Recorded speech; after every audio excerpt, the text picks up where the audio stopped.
Good afternoon, everyone.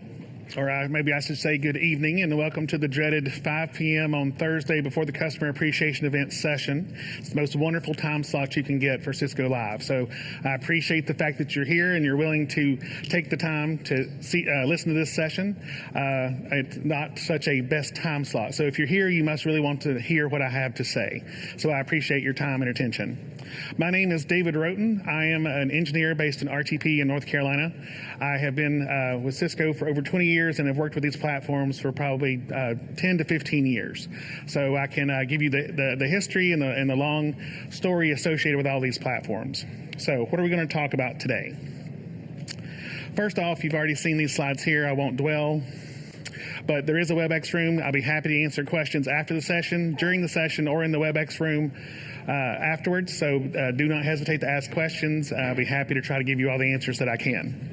For what we're going to cover today, we're going to go over the hardware architectures, the forwarding plane actions, some detrimental influencers that we have to deal with and we try to compensate with the various architectures that we have in the platforms. Then I'll talk about the different forwarding algorithms and mechanisms that we use across the different architectures that we have in the enterprise routers. We'll spend most of our time talking about the secure network processor-based routers, the new G2 platforms, but we can't do that without dealing with some of the history associated with the older platforms. So we'll do a little bit of a history story and arrive at the secure network processor routers, the G2s. Then we'll talk about the core distribution on the platforms and some troubleshooting and platform dependencies across those. So to start out with the hardware architectures. We have 4 different hardware architectures that we have dealt with over the history of the enterprise routers. We started out with the ASR 1000 platforms that were based on the quantum flow processor or the QFP processor whenever the ASR 1000 debuted over 10 years ago. And everything that has come after that has been a derivative of that QFP architecture in iOS XE, where we have a separation of control plane and data plane, processes that move data between the control plane and data plane, but how we've implemented that data plane has changed over time. We've used different architectures in order to do that, but we've maintained the same software set in order to have feature compatibility across those architectures. So we start out with the QFP processors. That was the ASR 1000. Those are now the Catalyst 8500 platforms. We have the secure network processor platforms. Those are the new Cisco 8000 secure router or G2 platforms. We also have some of the older ASR 1002, HX, 1001 HX, and the ESP 100 and 200 that go into the modular chassis as well. For x86 platforms, that's basically your Catalyst 8000 routers, where we had the 8300s, the 8200s, 1N, 1S, 2S, 2N, 2S. Those platforms are all based on an x86 architecture. And then we have the ARM architecture, which we used in the ISR 1000s. So across these 4 different architectures, we have the same software set, the same feature set for compatibility, and we'll talk about how all those things have similarities and differences that we've enhanced over time. To start out with, we have our QFP-based platforms, those 8500s and ESP cards that go into the ASR 1000 modular chassis. They were the original grandfather of the whole platform, and everything's a derivative of that. All the subsequent architectures, even though they may not have the QFP ASIC in them, use a software implementation that emulates that QFP ASIC. So everything, all the forwarding actions and forwarding software that we've developed for the QFPs has naturally flowed down into these other architectures. On the ASR 1000 and 8500 platforms, we do have a separate CPU for the control plane and the data plane. We've always used Intel or x86 for the control plane and then the QFP architecture for the data plane. The x86-based platforms are the Cisco Catalyst 8000 routers. We use an x86 architecture with a single CPU. And with that single CPU, we had cores that were dedicated for control plane, for data plane, and for services plane if you were interested in running services on the platform. So it was a single processor with a single set of memory, and we divided those processors and memory up for the different purposes in that router. So the single pool of memory that we had to share, we had to carve that up into pieces.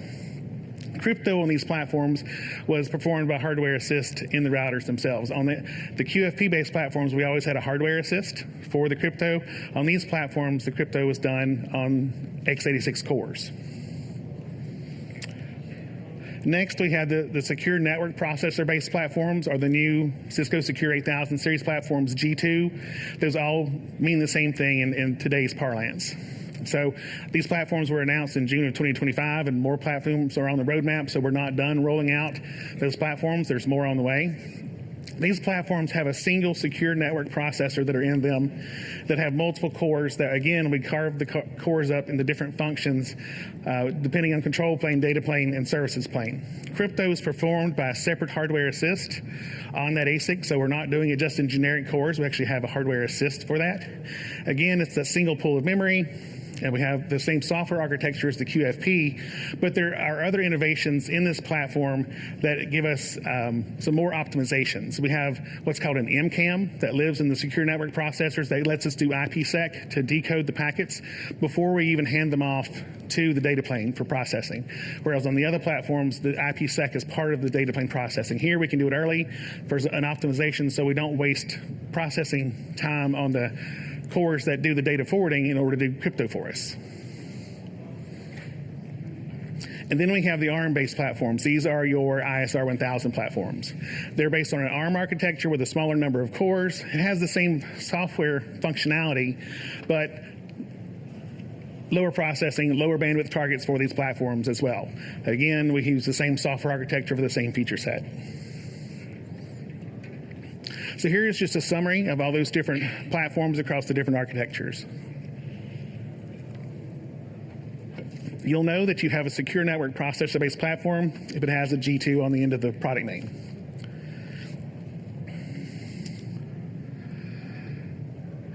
So here's sort of a comparison of how we have different hardware across the different platforms. And we have least power platforms on the left going to the most powerful platforms on the right. And you can see on the left, we have shared resources for receive, distribute, crypto, packet processing.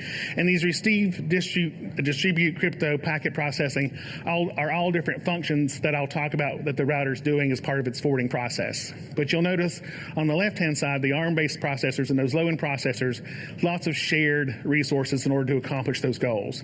As we move to the right-hand side, you see more hardware assist. You see more dedicated cores for functions so that we can optimize and forward more traffic with those platforms out of a same set of resources. You'll notice that for packet processing, we go from 2 threads all the way up to 896 threads on the QFP ASIC. So tremendous increase in the amount of resources for the data plane on those QFP platforms on the top end.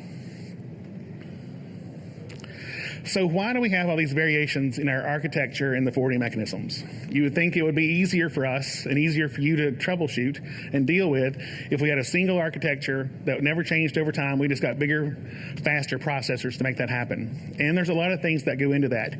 Different architectures give us different advantages. Whenever we built the QFP ASIC originally, over 10 years ago, there's a lot of things that weren't part of the networking landscape that we need to support now that we didn't necessarily need to support then.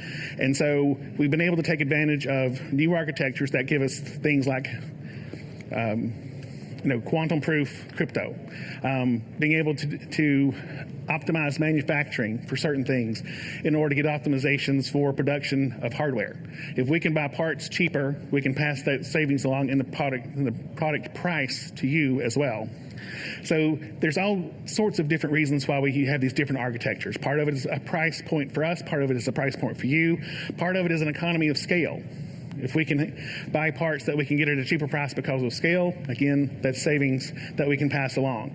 The primary thing that we have to keep in mind when developing these platforms is the fact that we have to have the same software that we can compile to run on these architectures to run as those are brought into the mix. Saying that we've always done that. We don't drop features as we move forward across the different architectures. So we do use that same software for data plane and control plane features. The control plane has always been on x86 for the most part, except for those ARM processors where we have ARM, where we run the control plane on ARM. The features are consistent. The distribution of the traffic amongst the cores changes, however. So on some products, we use a simple load-based distribution. Some are flow-based, and I'll go through the details of what all of those look like. Different platforms offer different degrees of compute power. So on some platforms, we can get away with fewer number of cores because our target for the platform is lower. Other platforms, we need more cores because the target is higher for that performance. And so different architectures may give us a different amount of compute power based on a per core basis. So that's why you may not necessarily see a linear improvement with the number of cores that we throw at the data plane in order for performance. In the forwarding architecture that we use doesn't affect the feature availability, but it does introduce potential pinch points and potential advantages for certain platforms. And we'll talk about what some of those are. So you'll see here a performance chart for autonomous mode performance across platforms all the way from the ISR 1161 all the way up to the 8500 12X 4QC. Same software architecture that gives us a tremendous amount of variability in the forwarding performance of the platforms. We have platforms that range all the way from sub-gig performance with a high feature set all the way up to over 100 gigs running the same software set, same feature set. It all depends on the hardware architecture that lives underneath it. So that's one of the powers of iOS XE. We have that same feature set that we can give this broad set of performance and a broad set of price points that we offer for those. Same thing goes for SD-WAN performance as well. You'll see performance that ranges all the way from a gigabit of performance on 1161 with the simple IPv4 IPsec all the way up to 44 gigs. So a broad range. So what are the different forwarding plane actions that take place on the platforms as we go through the forwarding process? We have to receive the traffic into the platform, so we have to get it off the wire and hand it off to the data plane to do something with. Once we get it off the wire, we have to distribute that traffic amongst the data plane cores. And we can distribute that traffic in various ways. We can use load-based, non-strict flow-based, strict flow-based distribution in order to send that traffic amongst the data plane cores or threads that are on that platform. Then once we've distributed that traffic, we actually have to do the processing of that data, and we may have to go off and do some crypto work as part of that. And then we have to transmit that traffic onto the wire, which involves traffic management or BQS or queuing and scheduling. So these are all the different functions that the different platforms have to do, and we have to be able to troubleshoot each one of these individual functions as part of the forwarding process. So this is sort of a generic block diagram that you'll see for any iOS XE router. You've probably seen these over the years. That hasn't changed a whole lot because the architecture has stayed the same, but I'm going to sort of walk through all of these different functions. The first function is the receive function. We have to get the packet off of the wire. We have to get it into the platform. We have to store it in memory so that we can process that packet. So we get it in from the Ethernet interface. We have to store it in memory somewhere. On the QFP platform, we have dedicated memory for that.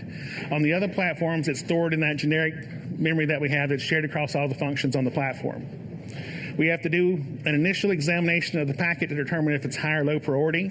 Some of the platforms will process those high priority packets first before we even get to any QoS functionality. If there's a high priority queue, we'll process those packets first before we do low priority traffic. Generally, the SNP platforms or the G2 platforms have a MCAM. And that's a new piece of hardware that we've never offered on any of the platforms before.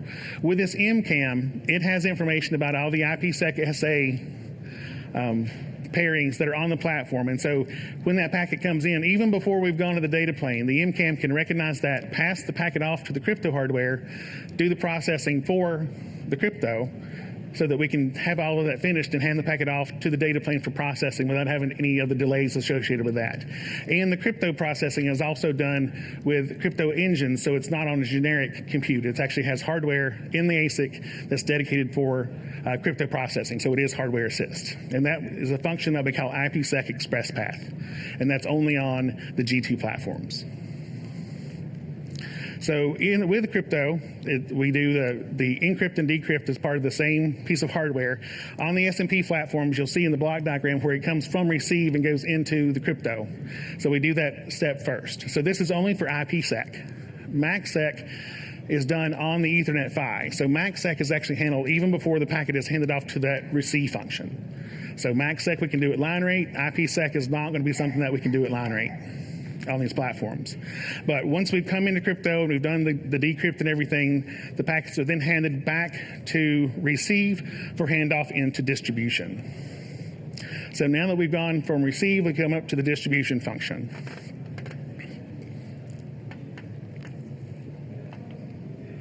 So how the distribution function works depends on which platform we're on, whether we're going to do the load-based, the strict, or the non-strict based flow distribution. And so we're going to go into a lot of details on those in a bit, but this function actually just takes care of spraying packets across the different data plane resources in order to how to process that packet. And this is a hardware-based function on the SMP platforms and on the QFP-based platforms. On the ARM and x86-based platforms, this is just a function that is run on a generic core. So it is a potential pinch point. We can have too much traffic come into if you have enough small packets to come into a platform on these x86 or ARM-based platforms, you can overdrive that receive function, and that turns into an issue. So that's not a trouble point on the other platforms, but it's something that you need to know in these platforms that are using generic resources on how to limit function, to troubleshoot if you have a limit that you've run into there. So next we come into the packet processing. So this is where the vast majority of cores are allocated. So this is where we do our MPLS, our packet forwarding, our deep packet inspection, NBAR, MPLS, all of that functionality lives in the packet processing. That's where the majority of all your forwarding actions happen. On the QFP, the x86 ARM 8100 platforms, this is where we do a handoff to crypto. So on the secure network platform, G2 platforms, we do the handoff to crypto from the receive function. On the other platforms, if we get to the packet processing, we recognize the packet is encrypted, then we hand off to crypto to do the decrypt for us before we can continue to process the packets.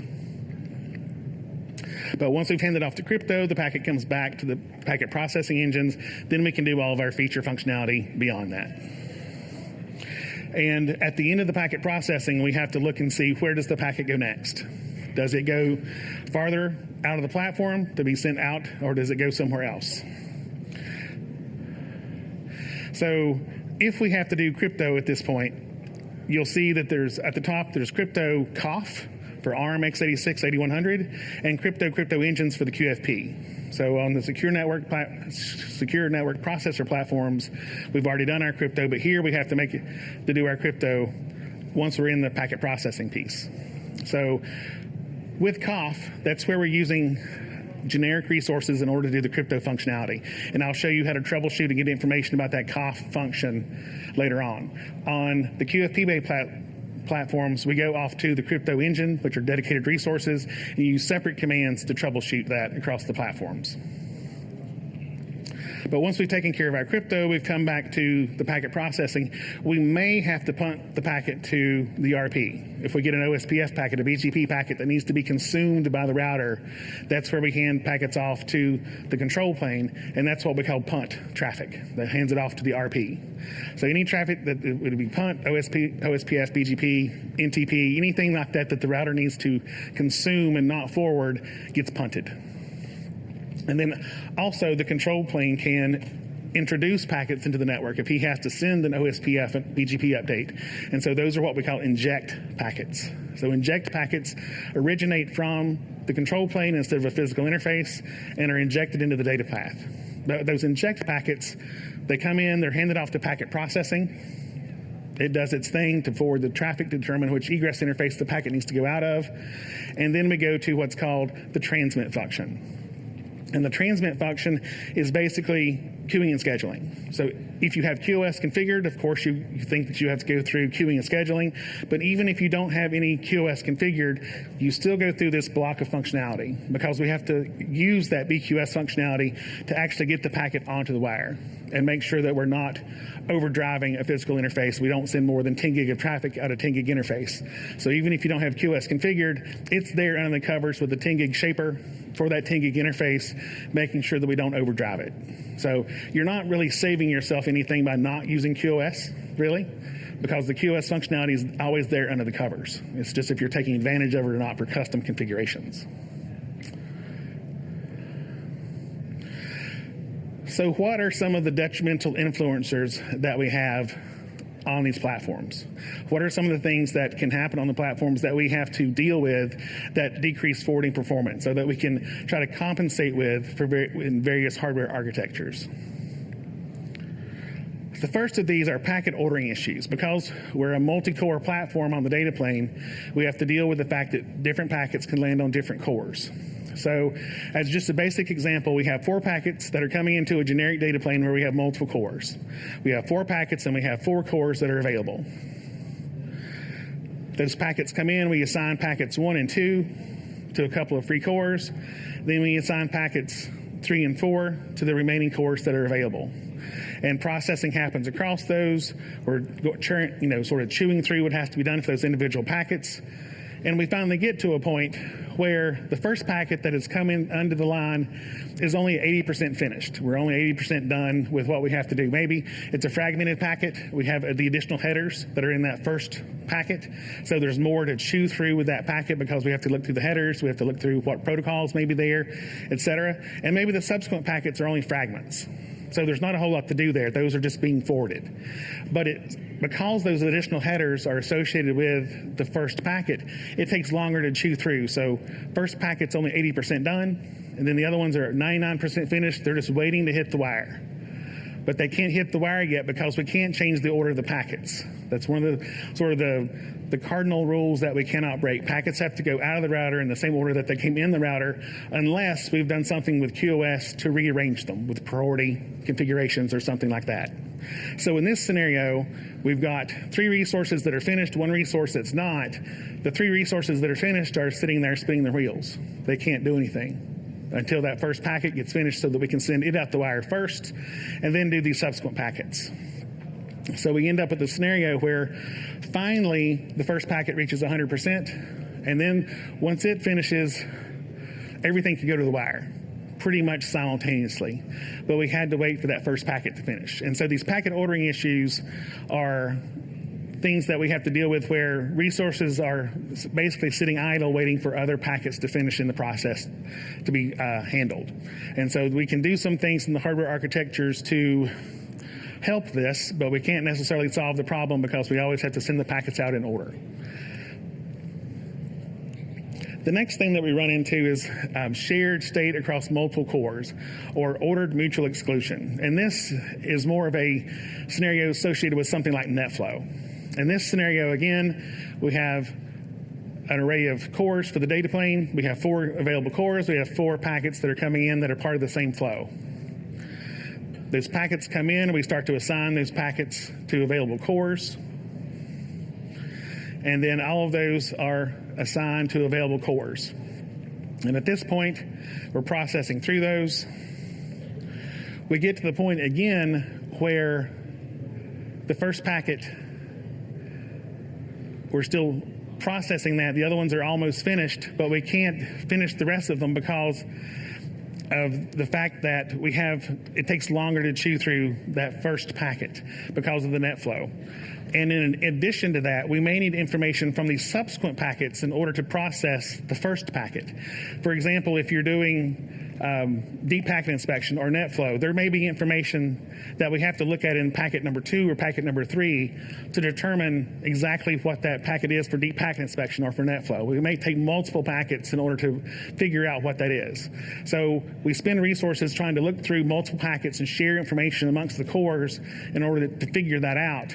And so that way we end up with packets that are stuck in flight before we can release them because, again, we can't change the order of the packets. So we can't release 2, 3, and 4 until we release 1. So it's similar to the previous example, but instead of having no information in the subsequent packets, in this one we have to look at multiple packets in order to make a decision about the first packet.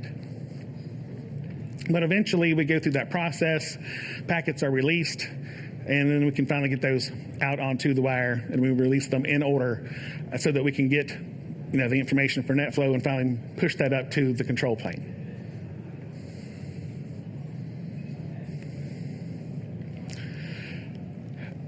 So this is just sort of a reference slide for that, but the thing to keep in mind is that there's the packet ordering issues, and then there's scenarios where we have to do multiple packet processing in order to handle the entire flow together. So it's ordering, and it's also tied information between the various flows. Memory contention is another issue that we have to deal with as well. So with memory contention, we may have multiple packets that are part of the same flow. They may not necessarily be fragments or something like that, but we may have to update statistics, the same set of statistics for, let's say, a police or for QoS. We can have multiple flows that are running through a QoS policy, so they're independent flows, but they're going through the same QoS policer. So as we're processing that packet, we have to update the statistics for the policer. We have to do the math on the policer to see if we're violating the policer. Are we conforming, exceeding, or violating? And as the part of doing that, we have to access the same set of memory that contain the statistics for that policer. But multiple cores can't access that same set of memory simultaneously. They have to do it in a sequence. Even though it may be very fast, it's still in sequence, not simultaneously. And so there are delays associated with accessing that memory in sequence as we process multiple packets in a scenario like that. So memory contention is an issue that we have to deal with. Some of the platforms are more optimized for that. For example, QFP has a lot of optimizations for memory access because we have so many threads. We talked about having over 800 threads. So the memory contention there is a much bigger issue, but there are hardware compensations for that.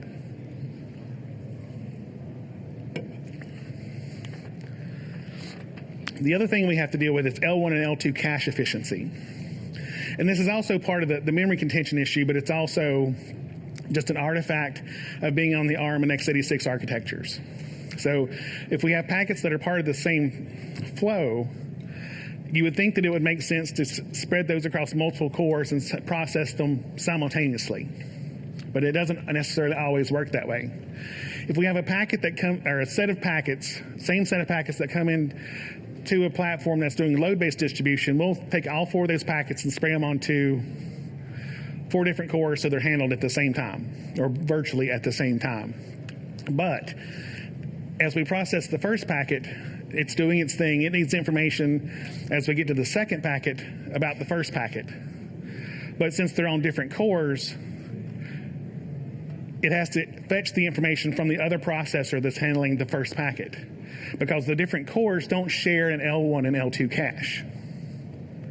So as packet number 2 comes through, the core that's handling that has a latency associated with getting the information from core number 1. And the packet from core number 3 that's handling the third packet has latency associated with that too. So the memory delay with the first packet, very short, 2 nanoseconds. But then the delay associated with packets 2, 3, and 4 is much longer because we have to fetch information from the different memory sets for the different cores. Whereas on the other scenario that you see on the right-hand side, we take that same flow of packets, all 4 packets, but they're handled by a single core in a serial fashion. But as we process the first packet, we populate all the information about that. It's stored in the L1 and L2 cache. When packet number 2 comes in, we don't have to fetch that information from a different set of memory and move it around. It's already in the L1 and L2 cache in the processor itself. So instead of that 12 nanosecond delay associated with getting the information, it's only a very short 2 nanosecond delay as it processes the subsequent packets. So the sum of the delay associated with those 4 packets in the serial fashion is only 8 nanoseconds, whereas the delay associated on the other side could be something much larger. I mean, these are just example numbers, but it's demonstrates how a flow-based architecture can be optimized in certain ways versus the load-based. Any questions about any of those detrimental influences or questions so far? Okay. So what are the different forwarding mechanisms that we have? So I've talked about load-based and I've talked about flow-based. They're load-based, basically any packet can come in, we'll throw it across any core. There's not a whole lot of rhyme or reason to where we distribute those packets to across the various cores. With non-strict flow-based, what we attempt to do is take a set of packets that are part of the same flow, so that's going to be usually a 3-tuple or a 5-tuple based on IP address, port numbers, that sort of thing, and take all the packets from a given flow and give it to a given core, so that we take advantage of the L1 and L2 cache optimization, for example. But we may not always be able to do that. Whatever core that hashes to may be overloaded, and we may have to get another core to help. So that's why we call it non-strict flow-based distribution. We've also had strict flow-based distribution where we do the same operation. We hash the traffic as it comes in, and if it lands on a core, that core must process the traffic. And if that core is full, tough luck. Any flows that hash to that core are not going to get serviced if it's at 100%. So there were advantages there that we could squeeze more out of the processor, but elephant flows were a problem. And we'll talk about sort of what that looks like in a bit. So the different platforms that use the different forwarding mechanisms or forwarding architectures. Load-based is used on the QFP platforms by default. They've never used anything else, so we always take advantage of load-based on those QFP platforms. They're optimized for that with the memory sharing, memory contention, caching information. They're completely optimized for that, so it's not nearly as much of an issue on the load-based platforms for QFP. For the Catalyst 8000V platforms and the x86-based Catalyst 4000 platforms, they were all load-based as well. And then also the ARM-based ISR 1000 platforms are load-based platforms. Non-strict flow-based is used on all the new G2 platforms, as well as the x86 platforms as their Catalyst 8000 platforms, the ISR 1000 4G 6G, which is different than the generic ISR 1000 platforms, and then the 8500L platform in current releases is non-strict flow-based. We had strict flow-based for the 8500L in certain software releases, and I'll go through those details in a little bit as well. So going forward, you would see only load-based and non-strict flow-based distribution in future platforms as we go forward, and then certain images will have that strict flow-based on the 8500L. So let's talk a little bit more about this load-based piece that we have. So packets are distributed based on any available core. On the QFP-based platforms, the hardware distributor will do that for us, and the RX thread on the x86 and ARM platforms will do that distribution for us. So we make efforts to try and guarantee that traffic for a given ingress port lands on the same thread or core, but that doesn't always work, and it's challenging if there's a platform with a small number of active ports and you have a large number of cores. Like on the ASR 1000 platform, you've got 800 threads. You may only have 10 physical interfaces. So there's no way that we can try to optimize that by taking packets from the same ingress interface to the same set of cores. We have to distribute that traffic in order to achieve the forwarding performance that you're looking for. The load-based distribution gives us that parallelism, which optimizes the single flow processing, but we have some of those challenges that we talked about, but they're optimized in the hardware. So the state for packets in a load-based distribution has to be available to any core at any time. So we can potentially run into those delays that I talked about with the memory contention, the L1, L2 cache sharing. The QFP platforms, even though they're load-based with a large number of cores, have hardware optimization so that we can get around those issues. The x86, ARM, and SMP platforms don't have that optimization in the hardware for that. So there are challenges that we have to deal with there, and we basically have to compensate for those by having additional compute resources to handle the data plane, because we know that we're up against these penalties and the hardware is not optimized for it. You never realize the difference, but we have to throw more resources at the problem in order to get the performance that you're looking for those targeted platforms. For load-based distribution on the QFP-based platforms, the traffic comes in to the receive, to the distribution, and then it goes across that. There is no RX bottleneck to worry about, because those are dedicated resources for receive and distribute. They basically have enough capacity so that we cannot overdrive them. So on other platforms, such as the x86-based platform, the receive functionality and distribute functionality is handled by a generic core. So as I mentioned before, if you have a high enough packet rate with very small packets, you can tap out the RX function. Even though you may have gas in the tank for the packet processing piece, you may have overloaded the RX functionality.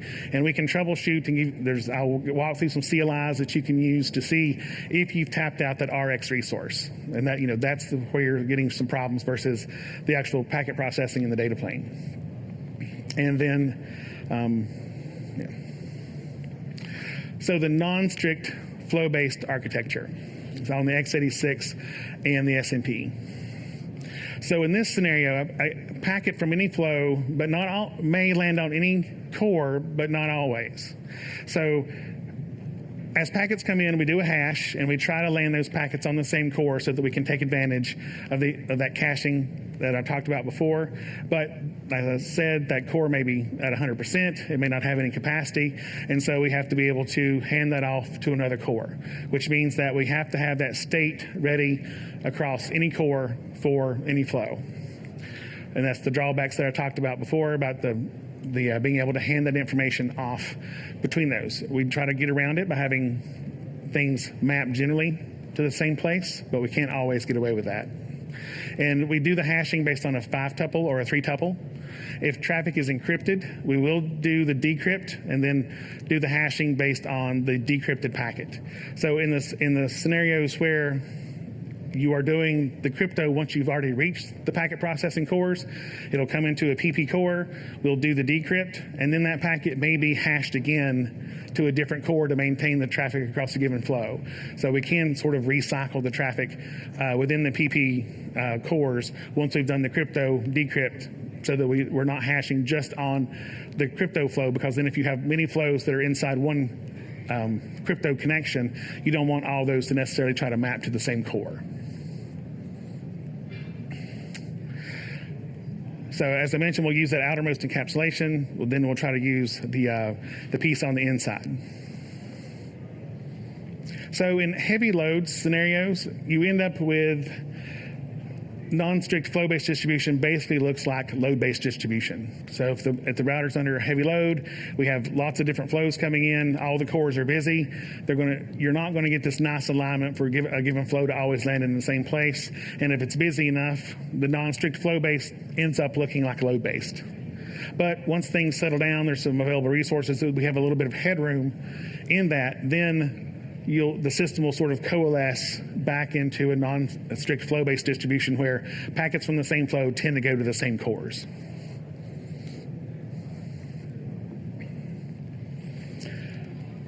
With the non-strict flow-based distribution on the x86 ARM and 8100 platforms, we have that generic receive core that I talked about before. We have the potential bottleneck that's associated with that, with basically Ceph and racetrack type scenarios. On the secure network processor platforms, we don't have that issue. We have a hardware resource that's dedicated to the receive and distribute functions. So again, just like on the QFP-based platform, that RX distribute hardware on the SMP platforms is got enough power so that we're basically not going to overdrive it. So you don't have to worry about that resource becoming a place of contention in the forwarding process. And we also have that MCAM hardware there that helps us do the IPsec decryption as the packet or before the packet moves into the packet processor. Now we have the strict flow-based architecture for the x86 platforms. For the strict flow-based distribution, packets from a given flow will always land on the same PP core, no matter what. So we always have that stateful information for a given flow that's going to be cached in the L1 and L2 cache for that processing, so that's optimized. That way we can squeeze more out of the platform by having ensured that all the packets for a given flow are going to land on the same core. And that also helps us with ordering packets. We don't have any resources that are wasted, where I talked about before, where you have packets that are part of the same flow sitting on different cores and you're waiting for packet 1 or packet 2 of the flow to be processed. Since they're all serially being associated with the same core, we don't have that issue of idle cores as they wait for other packets to be finished.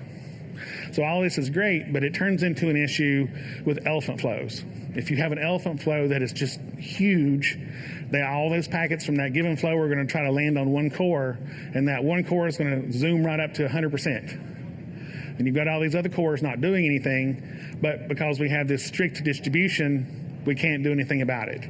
So the 8500L platform, which is the only one where we ever use strict flow-based distribution, was a great platform, but you had to have a diversity of flows. It had to be in a position where you were doing generic routing or internet gateway or lots of crypto tunnels or an SD-WAN edge router where, again, you had a large number of tunnels with a large number of flows. You didn't want to use the 8500L platform where you're doing a large database backup across a fast circuit. because you're going to have that elephant flow. It's going to turn into an issue. So we had to have a high flow count. And by high flow count, we're talking about thousands, tens of thousands. The platform could support up to 2 million flows for the distribution of traffic amongst the cores. But we had to have that, otherwise it did turn into an issue. Now, I did mention that on these platforms, for the 8500L, that we have transitioned away from the strict flow-based forwarding on that. So in images 17.4 and earlier, strict flow-based. Images that are 17.15.1 through 17.15.3 were also strict flow-based, but 17.15.4 and up, within 17.15, are non-strict flow-based. You may have one of these platforms and have deployed it, and you would have never have known the difference if you weren't battling up against some of these elephant flow issues potentially, because all the feature sets stayed the same across those. But if you moved forward from 17.15.3 to 17.15.4, you would have been no longer subjected to issues with the elephant flows. But you shouldn't have noticed any other change in the functionality. 17.16 and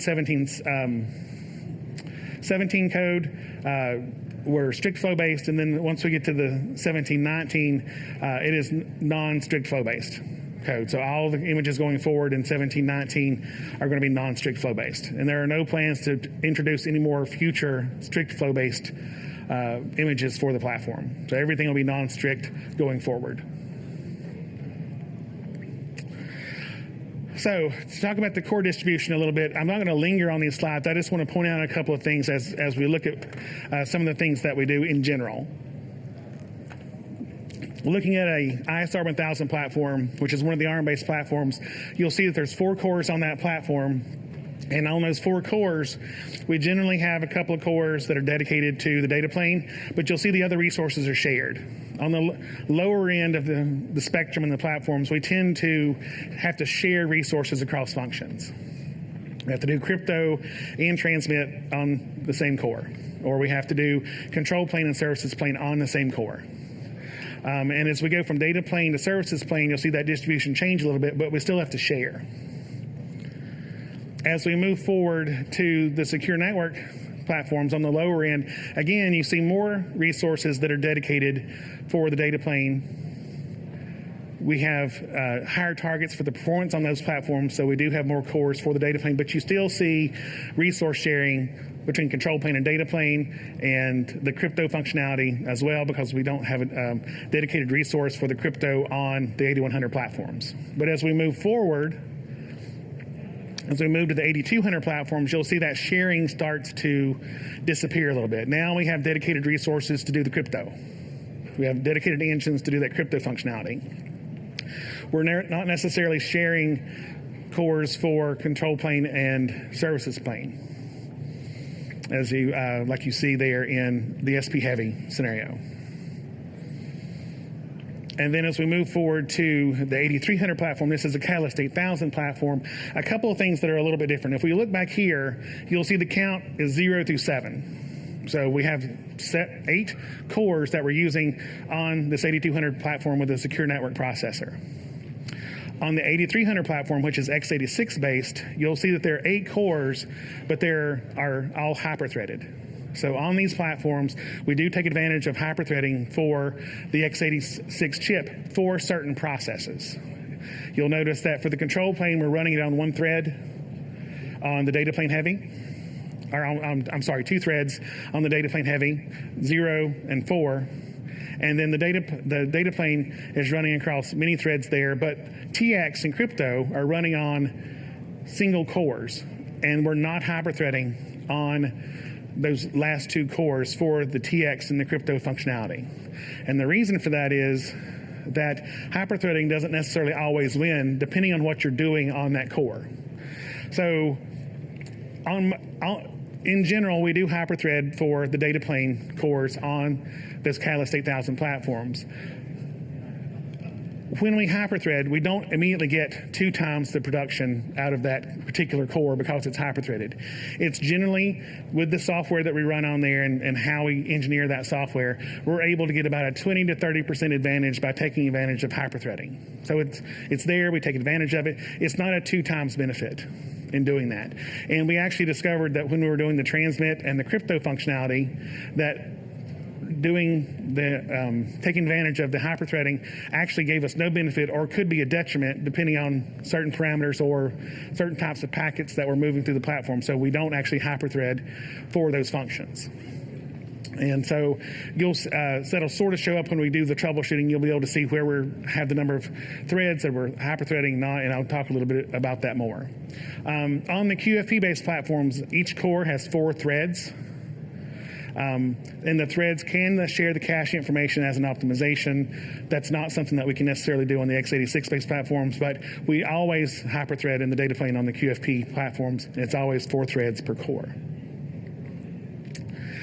On the 8300 platforms for the SNP, you'll see that here we don't do any sharing of any resources. We have dedicated resources, whether you're in data plane or service plane heavy mode.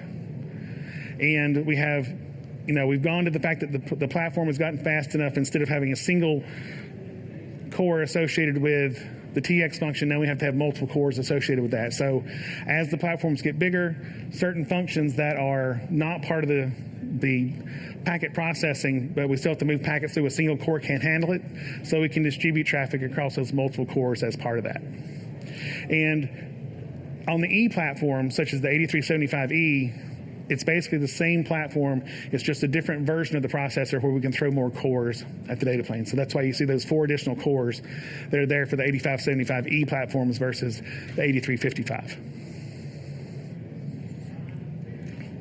And then lastly, again, here's another, the 8500L platform, which is x86. And it's the same thing I talked about on the 8300 platform before, where we don't use hyperthreading for transmit or for crypto.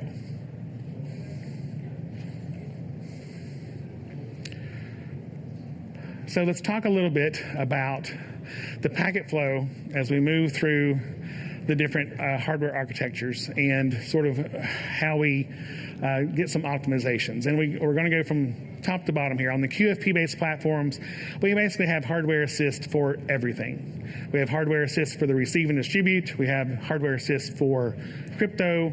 Of course, we have dedicated cores that are in the QFP ASIC that are meant for network forwarding for the packet processing.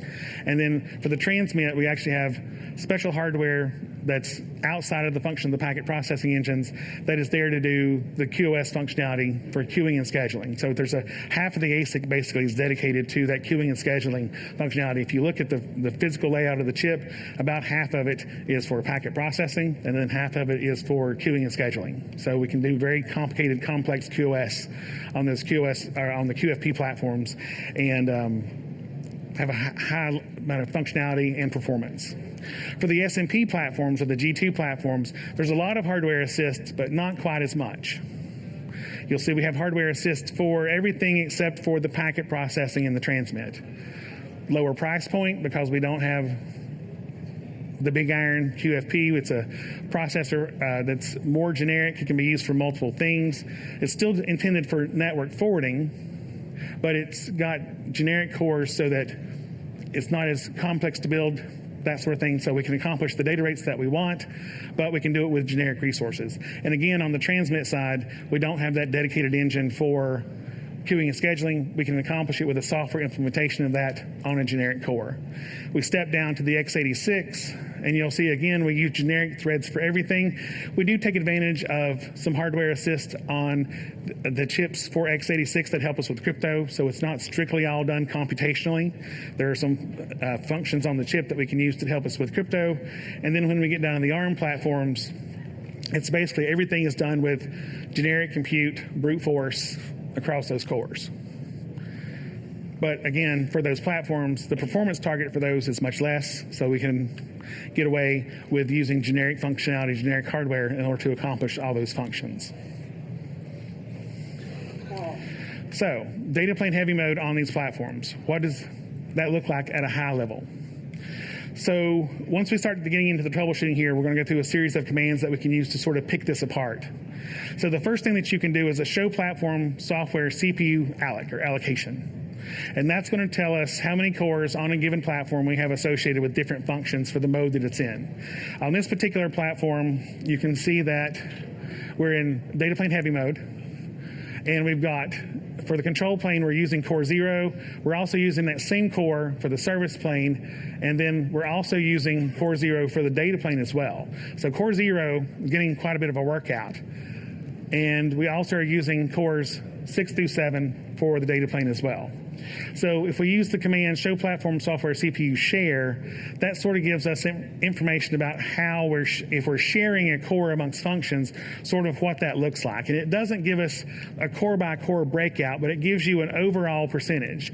So for the control plane, we know that we've got a single core, and on that single core, we basically get 24% of the resources that core can give us for the control plane. So I've put that over here in the table for core 0 at 24%, and we know it's the single core, so that's our resources for the control plane. For the services plane, we have 53% of one core. Well, the service plane is only on core 0, so I know that's 53% of that core, which means we've got 23% that's left over for the data plane. And then all of the other cores, 2 through 7, are strictly for the data plane. And so if you work out these averages, it comes out to 24, 90, and 53, 24, 90, and 53. So that's how we pick that apart to understand sort of what resources are allocated for the functionalities across this particular platform.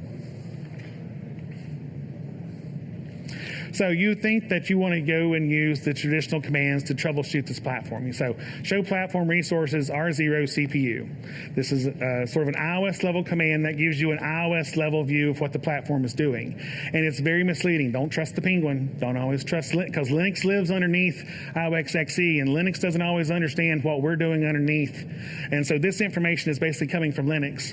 And in this scenario, I had a setup where I was basically running 1 gig's worth of traffic end to end through this 8235. And this 8235 can do well beyond a gig's worth of traffic. So it shouldn't be very much of a load on the platform. But if we look at what's going on and we carve this up, the control plane piece is on primarily core 0. We have 2 through 6 that are doing the packet forwarding, and then core 7 is going to do our transmit function, and I'll show you how to pick that apart. But for now, just assume that we know that that's the case. If I'm only sending a gig's worth of traffic through this platform, and it's an 8235 that can do well beyond that, why is that core sitting at 100% for the TX function? I shouldn't need 100% of a CPU to get a 1 gig's worth of traffic on the wire. Same thing goes for the data plane cores. They're all sitting here at 55%, and I'm sending a gig's worth of traffic. That doesn't sound right either. They should be sitting at a much lower number. So what I'm trying to get across here is that you cannot trust these iOS level commands to give you information about CPU utilization for data plane functions. The number for control plane, I'll buy that. That's true. You can believe that. Take that home. But for the data plane functions, do not trust these commands, and I'll show you how to pick those apart in just a little bit. So if I move forward to this platform with service plane heavy on this platform, you'll see that I've switched to service plane, and now the distribution is different. I have control planes on core 0, and then I have data plane on 0 and 4 through 7, but now I've moved cores 1 through 3 over to the services plane. And if we want to pick that apart, we can do that again with the CPU share command, where I can see that half of core 1 is for the control plane. But it's a little, for the services plane, I know that they're all 1 through 3 and are dedicated 100% of those for the services plane, and then 0 and 4 through 7 are for the data plane. Since I know 50% of core 1 is for the control plane, the other 50% must be for the data plane. And if I run those averages again, I'll get my 50, 90, and 100, and those line up with what you see there. One thing that I should mention for the G2 platforms, you can move between the data plane heavy and the service plane heavy modes without rebooting the platform. Generally, you can change the mode without having to reboot it, so you can change this allocation on the fly. The other piece that you can use here is the show proc CPU. So show proc CPU basically gives you the information about the different processes that live within the IOSD process.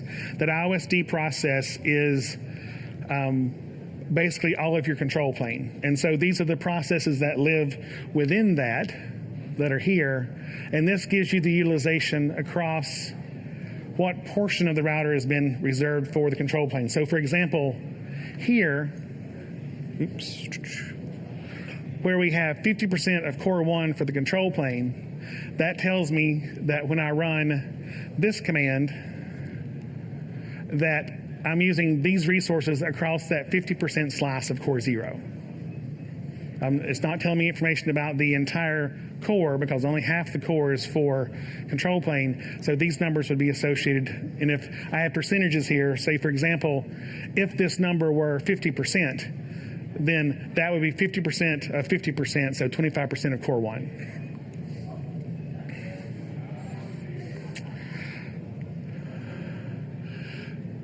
So another example here with looking on the 8455 platform, this is data plane heavy mode. You'll see this distribution that we have here. And if we move forward to service plane mode, you'll see that that distribution changes. And we can do the same sort of math to accomplish the numbers for what cores are going to be, how they're distributed, what they're being used for, and how they're sliced up. So I won't belabor that, just some examples that I wanted to give you. And again, if we look at show platform resources R0 CPU, typically what you'll see is that you'll see the control plane processors first, then you'll see service plane processors, data plane processors, and then transmit processors. And on the platforms where you're doing crypto with generic cores, they would tend to come after the transmit processors as well. That's generally the order that they'll show up. But here, it's the same deal where we see this higher utilization for the data plane and transmit when I'm only running a gig's worth of traffic through the platform. So we can't really trust those. And for example, one of the reasons that these numbers don't really line up the right way is that for the transmit process, the way that it works is it's constantly polling to see internally, is there traffic for me to transmit? Is there traffic for me to transmit? And so it's very busy spinning going, now. And iOS doesn't understand that. So it just sees the processor as being busy. Whereas if we look at the low-level commands that I'm going to show you in a second, it understands that, that polling action isn't necessarily load. And so these lower-level commands are much more useful for picking this apart. So now let's step through the individual functions. To start out with, we're going to look at the receive function. So on an 8235, we can use show platform hardware, QFP, active, data path, infrastructure bindings. Very long command, but you learn for it to roll off the tongue. And what this tells me when I look at this command is that these interfaces are tied to worker number 6 for the RX and TX functionality, which is great. But remember what I said earlier about the secure network processor platforms. We have a dedicated hardware resource associated with the RX functionality. So RX really shouldn't be doing much for us in a generic core on these platforms. So the next command that's interesting, that where we can sort of piece this together, is show platform hardware, QFP, active, data path, infrastructure, SWCIO. Long command, same root as the other one. I just changed the keyword at the very end from bindings to SWCIO. This command actually gives us a distribution of the cores as seen from the data plane. And so this is where we get actually interesting information. So we know that worker 6 was associated with the RX and TX functionality. So if we look at worker 6, we can see here the distribution of some information on top. What's really interesting is what we have down here at the bottom. Because this is an 8235, that RX functionality is basically 0, because we have a hardware assist for that. There are times, however, when RX does get used on the S&P platforms.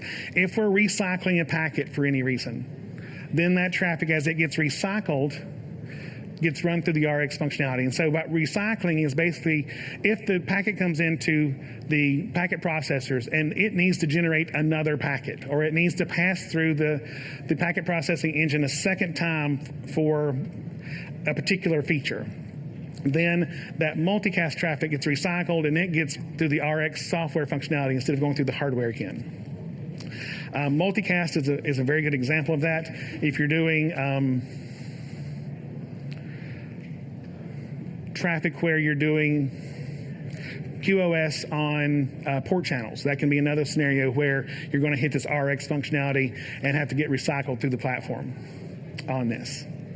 So on ARM and x86 based platforms, you would actually see that RX functionality doing something. You would see that number tick up as traffic increases through the platform. But you shouldn't really see that on the SMP platforms. But the output is the same. It's just know that the expectation for that RX on SMP platforms is pretty low, but you will expect to see it higher on the other platforms. Here's an example of the bindings command on an 8455, and you'll see that it's much more diverse. Instead of having all the interfaces do RX and TX on the same core, now we have 2 cores that are doing that functionality, and it's spread amongst those 2 worker threads, and they alternate between doing RX and TX in general. So if you're on an SMP platform, again, not a concern, hardware assist. But if you were on an x86 based platform and you had 2 interfaces where you had a tremendous number of incoming small packets, you could overdrive the RX functionality on that particular core because you're using 2 interfaces that land on the same core. You could solve that problem by moving one of the interfaces to a scenario where you're on a different thread or a different worker for that physical interface. So if you have RX issues, you can solve the problem by just moving it to a different interface that's mapped to a different thread. And as you see here with the SWCIO command, you'll see now that we have worker threads 7 and 8. Like we had here, we have 7 and 8. And the receive functionality is pretty much 0 on those. But we'll see that we have transmit based on both of those threads, because when I was sending traffic, I made sure that the interfaces landed on 2 different transmit threads because of the interfaces that I chose, so that we're actually exercising both of those threads, not just one. Just to point that out as an example. On a strict flow-based scenario, you're going to notice a couple of extra things. On the 8500L, you'll see down here at the bottom that we have a PPE RX, whereas on the previous ones, there was no PPE RX. So on the 8500L platforms, because we do that second hashing, potentially on that platform, that PPE RX is that second hashing that we talked about. So you have the RX hashing that happens on ingress, and then if we have to distribute the traffic once we've decryptoed the packet, then we have to distribute it again. That's what that PPE RX functionality is. But you'll only see that on the 8500L. And on this platform, since it was 8500L, we do see RX load on that, whereas on the SMP platforms, that was always 0. Now, for debugging crypto functionality on these, on the QFP and SMP platforms, you'll notice when we look at the SWCIO, there is no crypto line. There's no COF, there's no crypto. That's because we have dedicated hardware resources for that. And in order to troubleshoot it, we use show platform hardware crypto device utilization. And that gives us the utilization that we have for that crypto hardware in the platform for the QFP and SMP based platforms. You're not going to get anything out of the generic core commands like that SWCIO for that. If we look on the x86 ARM and 8100 based platforms, you'll see that we do have a COF line, a crypto offload. I wasn't running any crypto traffic, but that's where it would show up if there was load associated with crypto as we sent traffic through that platform. And those, and depending on what platform you're on, those may be dedicated resources, they may be a shared resource, but that you can pick that apart based on the earlier commands. Now, if we move forward to the packet processing itself, on the SMP, x86, and ARM platforms, again, we look at the SWCIO, and you'll see pretty straightforward. We have the worker threads, all the threads that weren't associated with TX, RX, or crypto, and those are the loads associated with packet processing across those particular threads. And so these numbers are the numbers that you can trust when you're trying to determine how busy your data plane really is. So these numbers are realistic. The numbers that you get from those iOS commands are not going to be realistic. They often will be vastly different. But you will see these, being correct. They're generally going to be fairly well distributed. You're not going to see one of these super busy and another one not. If you see one of these threads 90%, the rest of the threads much lower, then something's not right. And that's something that you might want to contact us about and say, I'm seeing this, the load doesn't seem quite right. An interesting traffic pattern could cause that, but it shouldn't normally be the case. And the other thing that I should point out that I should have mentioned earlier is you'll notice that core utilization over the preceding X number of seconds. You always want to run this SWCO command twice. Run it the first time, ignore all the information that you see, because it's an average from the last time the command was run. If you're troubleshooting your problem and you haven't looked at that box in 3 weeks, that number doesn't mean much. So run the command once, wait 10, 15, 30 seconds, a minute, run the command again, and then look at the output from the second time you ran the command. The first time you run it isn't going to tell you much because the average is going to be so skewed. So you always want to run that command twice and make sure that that number is, something more reasonable. It's the duration of the problem you're looking at, what have you. On the QFP-based platforms, you use this command, show platform hardware QFP active data path utilization summary. And it gives you an overall load across all the different threads that are on that QFP ASIC. With 896 threads or hundreds of threads, there's no way that we can give you meaningful information for the load across all those different threads or even all those different cores. So we give you utilization information across the different QFPs. If there's a single QFP in the platform, then this is the number that's for that single QFP. If you leave off the summary keyword, then you're going to get information for all the different QFP ASICs that are in the platforms. So like if you have an ESP100 or ESP200, there are multiple QFPs on those pieces of hardware.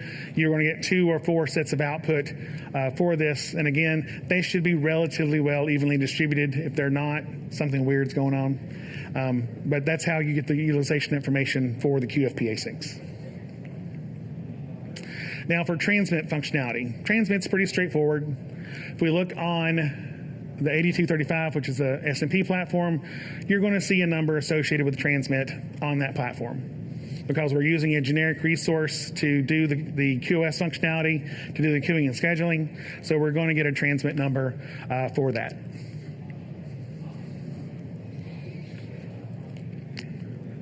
That's it.